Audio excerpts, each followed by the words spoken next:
The black ship didn't make a sound, no message, no warning, no light. It simply appeared behind Sam's old freighter, like a shadow sliding across a wall. Sam Carter gripped the controls tightly. His hands were sweating, every alarm on the dashboard screamed danger. He looked at Sarah, calm but pale, and at the child, whose small fingers clutched the blanket with fear. "They're not here to talk," Sam muttered. "They're here to take." The enemy ship was huge, twice the size of his, armed with cannons and trackers. It moved like it had done this before, many times, and won. "Hold on," Sam shouted. He pushed the engines harder than before. The ship groaned, metal shaking, but it obeyed. Stars began to blur outside the window as they shot forward. Then came the first strike. A red beam cut through space, missing by inches. The blast shook the freighter, throwing sparks from the roof. "We can't outrun them for long," Sam said. "I need ideas." Tiran looked at Sarah. She closed her eyes and placed her hand on the wall again. Lights flickered. Then suddenly, the ship's energy spiked. Engines roared louder, brighter, faster. Sam glanced at the power levels, shocked. This ship is responding to her. Like it knows her. He turned sharply, ducking another blast. But the enemy was gaining. "They won't stop," Sarah said softly, her voice shaking. "They want him," she pointed at Tiran. "He is important." Sam didn't know what that meant. Important how? A prince? A weapon? A symbol? But now wasn't the time to ask. He pulled up the star map. "We can't go far. Fuel is low," he said. "There's a mining belt ahead, rocks, debris. A good place to hide." Another blast struck the side. Fire lit up the hallway, and warning lights blinked red. Tiran screamed. Sarah pulled him close. Sam turned the ship hard to the left, toward the asteroid belt. The black ship followed, hungry, silent, and close.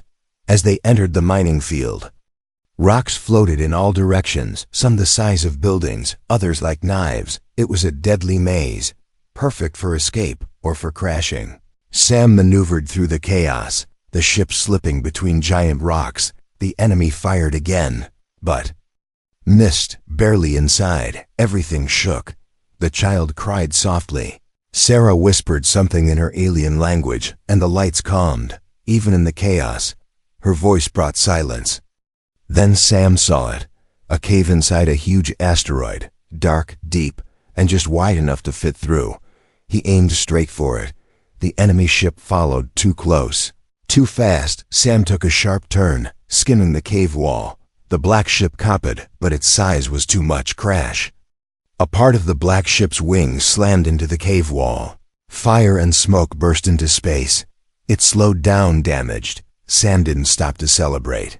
He flew deeper into the asteroid, hiding the ship behind layers of rock and shadow. Finally, silence returned. He powered down all systems, making the ship look dead. Everyone sat quietly, listening to the void. Minutes passed, then more. The enemy ship scanned the area once, twice. Then left. Sam exhaled, his body shaking. "That was too close," he said, wiping sweat from his face. Sarah looked at him. "You saved us." Sam looked at her and shook his head. "No. I just bought an old ship and found 2 stowaways." He pointed at the glowing panels. "But that ship, your ship, did something I didn't understand." Sarah nodded slowly. "She is alive. In her own way," she said. "She was made by my people." Sam stared at her. "Your people, the ones the bounty hunters are after?" She looked away, pain in her eyes. "They are gone," she whispered. "Destroyed." Sam felt a chill. "So that's why they were hunting her and the boy, not just to capture, to erase." He looked at Tiran, who had fallen asleep in Sarah's lap. "What about him?" Sam asked. Sarah touched the boy's hair gently. "He is more than you know," she said. "He may be the last hope." Sam didn't understand everything, but one thing was clear. He couldn't turn back now. Somewhere out there, enemies were hunting this child, and now they were hunting Sam too. But Sam Carter was an ex-soldier, a fighter, and he never left people behind. Not this time. Not ever. Asterisk. The silence inside the asteroid was deep. So deep, it almost felt alive. The ship had powered down completely, hiding in the shadows like a wounded animal. Only the low hum of emergency lights remained, bathing the cabin in soft red glow. Sam Carter sat alone in the cockpit, staring at the controls. They had escaped death, barely, but what haunted him wasn't the enemy ship. It was her, Sarah, the alien woman with glowing blue skin. The way she touched the ship, and it listened. The way systems came alive when she closed her eyes. This ship wasn't just old junk. It was something else, something alive. He got up, walked into the main corridor, and followed the dim lights to the engine room. Sarah was already there, standing quietly near the core.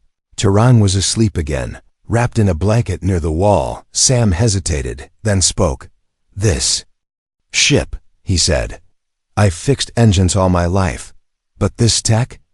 I've never seen anything like it." Sarah turned to him, her eyes soft but serious. "She is not from your world," she said. "She is older than your cities. Older than your sky." Sam stepped closer. "What is she then?" Sarah placed her hand on the wall, and it began to glow. Lines of light spread across the metal like veins. Symbols lit up. Not human writing, but something ancient. "She was built by my people," Sarah said. "She was a guardian ship meant to protect, to carry life." She looked down. "Now she carries the last of it." Sam felt a chill. "You're saying your whole race is gone?" Sarah nodded slowly. "We were hunted," she whispered, "for our knowledge, our power." She looked at Tehran. "For him." Sam looked down at the sleeping child. He was small, peaceful. "Why him?" he asked. "What's special about him?" Sarah hesitated, then knelt beside the boy and placed her hand gently on his chest. "He is a seed," she said, "a carrier of memory, of code of creation." Sam blinked. "You mean he's like a living drive, a backup?" Sarah didn't understand the word drive, but nodded. "He remembers our world, even if he doesn't know it yet." Sam stood in silence. A child holding the last knowledge of a dying race, and bounty hunters were after him. But why now? Why hadn't they found them before? Sam looked around the room. His eyes landed on a closed panel at the back, one he hadn't noticed before. "What's that?" he asked. Sarah looked over, her eyes sharp. "That was locked," she said. "It only opens with trust." Before Sam could reply, the wall shimmered. The panel slid open by itself, revealing a glowing sphere inside. A soft voice echoed from the sphere. "Not human, not alien, but something in between. Captain confirmed," it said. "Guardian AI reactivated." Sam stepped back. "Did it? Call me Captain?" The sphere floated forward, scanning him from head to toe. "You now carry command rights," the AI said. "By blood and by bond." Sam was confused. "I don't have alien blood," he said. But Sarah was staring at him, wide-eyed. "No," she whispered, "but maybe. You were chosen." The AI glowed brighter. "This ship is not just metal," it said. "She is part of the ARC network, one of the last safe systems in the galaxy. You have awakened her." Sam felt the toe ship around him, pulsing slightly like a heartbeat. "You mean she was sleeping?" "Waiting," the AI replied, "until someone worthy came along." Sam turned to Sarah. "I was just trying to escape my life," he said quietly. "Now I'm flying a living ship with a child who holds the future of a lost world." Sarah stepped closer. "Perhaps it was never a mistake," the AI's voice returned. "Warning," it said. "The enemy has activated a deep scan. They will find you soon." Sam clenched his jaw. "We need to move," he said. "But if they can track us, we need to strike first." He looked at the glowing sphere. "Tell me what this ship can do." The lights pulsed again. "You have no idea," the AI replied, "but you're about to learn." It felt safe. Too safe. For the first time in days, Sam Carter slept without his boots on. The hum of the ship had calmed to a slow, quiet breath. No alarms, no weapons, no enemy ships on the scanner. They had reached a small outpost, hidden behind a cold moon, an old mining station run by independents. No flags, no laws, just fuel, trade, and silence. Sam stepped out of the ship into the gray dust. Metal buildings leaned like tired giants, half broken, half forgotten. But it had what they needed, fresh supplies and maybe answers. Tiran held Sam's hand as they walked. Sarah followed close, her eyes scanning every shadow. Sam felt like they were being watched, but pushed the thought aside. They needed this stop, they needed a break. Inside the outpost bar, the lights were low. A woman behind the counter looked up. "Long way from Earth," she said, wiping a cup. Sam nodded. "Even longer from peace." He traded what few credits he had for fuel cells and water packs. The woman smiled at Tiran. "What's the little one's name?" she asked. Before Sam could answer, Sarah pulled Tiran close and whispered something in her language.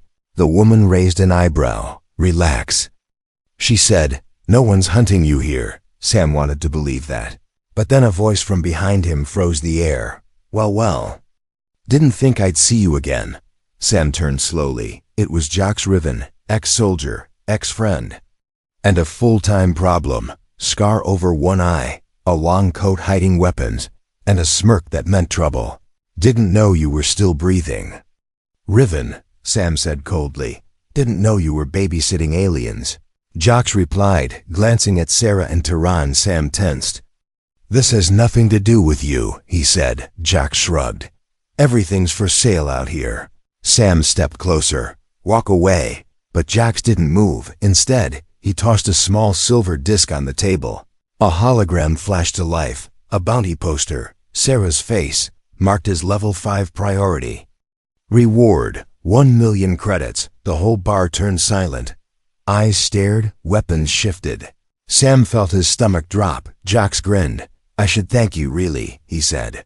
"You brought the prize right to me." Sam lunged.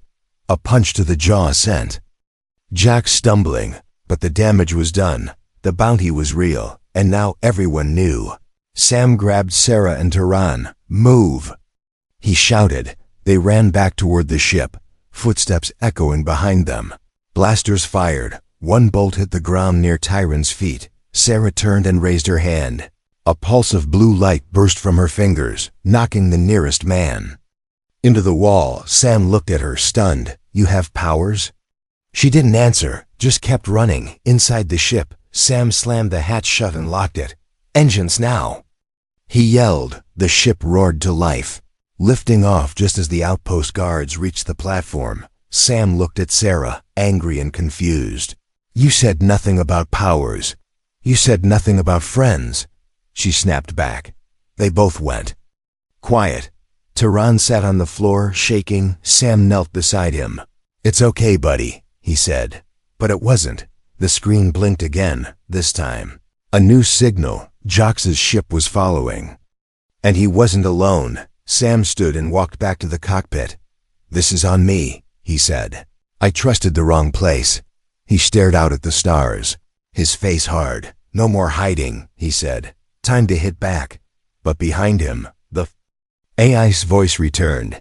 "Captain, we have unlocked a memory file. The boy has begun to awaken." Sam turned slowly. "What do you mean?" A soft hum filled the room. Tiran's eyes glowed faintly. And from the center of the ship, a new door opened, one that hadn't been there before. Inside was a room glowing with symbols. Holograms of a lost world floated in the air. Buildings, people, skies made of light. Tiran stepped in, and the room lit up brighter. Sam watched in silence. Not just a passenger, not just a child. He was the key to something forgotten. And someone wanted that key broken. Asterisk, the stars outside were quiet, but inside the ship, everything was screaming. Red lights flashed, alerts blinked, and the engine pulsed like a heartbeat. In panic, Jacques Riven's ship had returned, and this time he didn't come alone. 3 bounty ships followed behind him, surrounding the asteroid belt where Sam had taken shelter. "This is it," Sam said, staring at the scanner. "They're not chasing us anymore. They're here to finish it." Tehran stood in the glowing chamber, surrounded by light and memory. The room had changed him. His eyes now shimmered gold. His skin hummed with energy he didn't understand. And in his small hands, he held the last living data of a lost civilization. Sam watched him from the doorway. How much of it does he remember? He asked. Sarah stood beside him.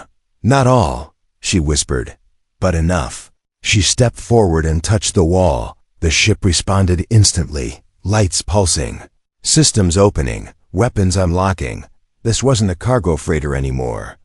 It was a Guardian ship, and it had just woken up. Sam looked at the control panel. Let's make a plan, he said. We're not going down without a fight. The IS voice echoed calmly. Tactical mode engaged. 3 enemy vessels approaching range. Recommend evasive and counterstrike protocol. Sam cracked his knuckles. I like the sound of that, outside. Jock sat in the cockpit of his black ship, grinning. This is over, Carter. He said into the mic.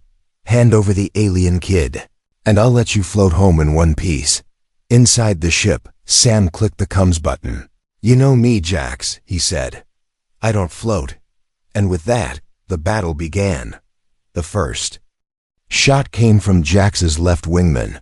A missile streaked through the black sky. But Sam was faster. He spun the ship sideways, sliding between 2 asteroids, the blast missing by inches. The Guardian ship responded with elegance. Weapons unfolded like wings, firing bursts of blue light. One of the enemy ships took a direct hit, spinning out and crashing into rock. Sam turned to Sarah. I didn't know the ship could do that.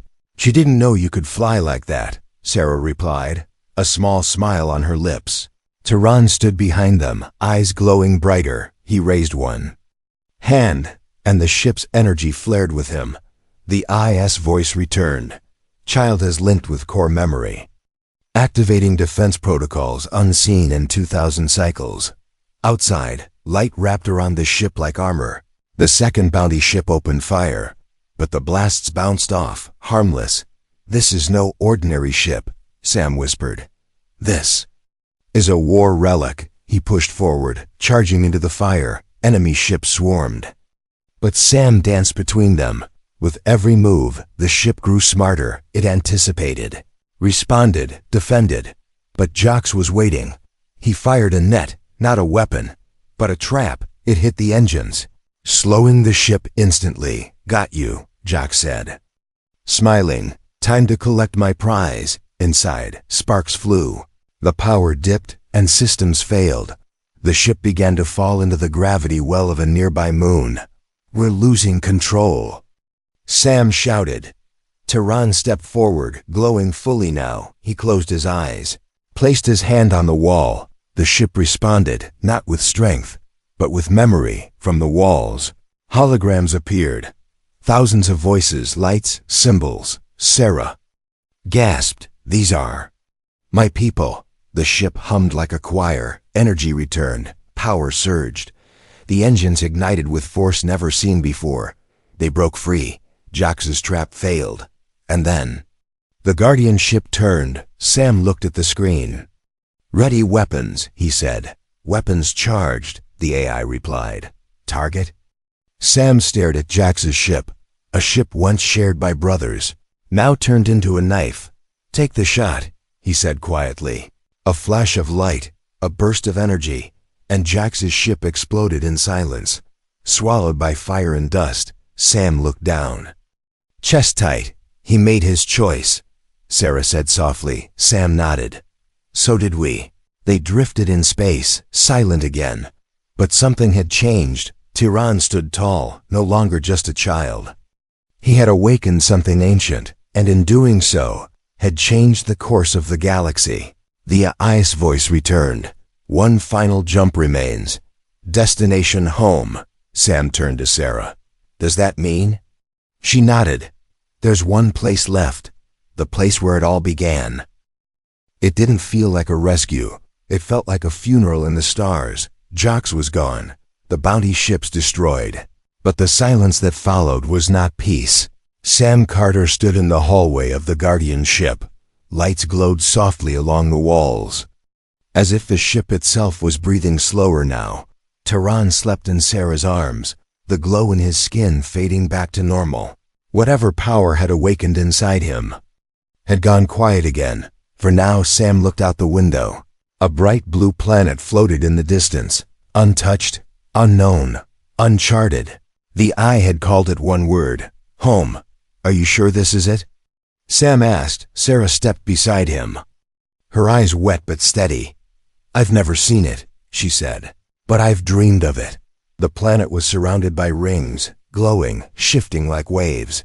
Not just rocks, but energy alive. As the ship approached, it reacted. The rings opened like a doorway, letting the guardian ship pass through, and below, a world appeared. Golden oceans, floating mountains, crystal forests, not a ruin, not a graveyard, a hidden world, preserved. The IS voice echoed gently. This planet was sealed after the Great Collapse. Only one of true blood may return. Sam looked at Tehran, still sleeping peacefully. The boy had opened the gate, unlocked the path, lit the final light. As they entered the atmosphere, a landing platform rose from the water, ancient but perfect. The ship touched down softly for the first time in days. Everything was still. Sam opened the hatch. Warm air brushed his face. He stepped out onto the platform with Sarah and Tehran at his side. All around them, nature sang, light winds, crystal trees humming softly. This place is alive, Sam whispered. Sarah nodded. It always was. Then the ground lit up. A pulse of blue spread beneath their feet.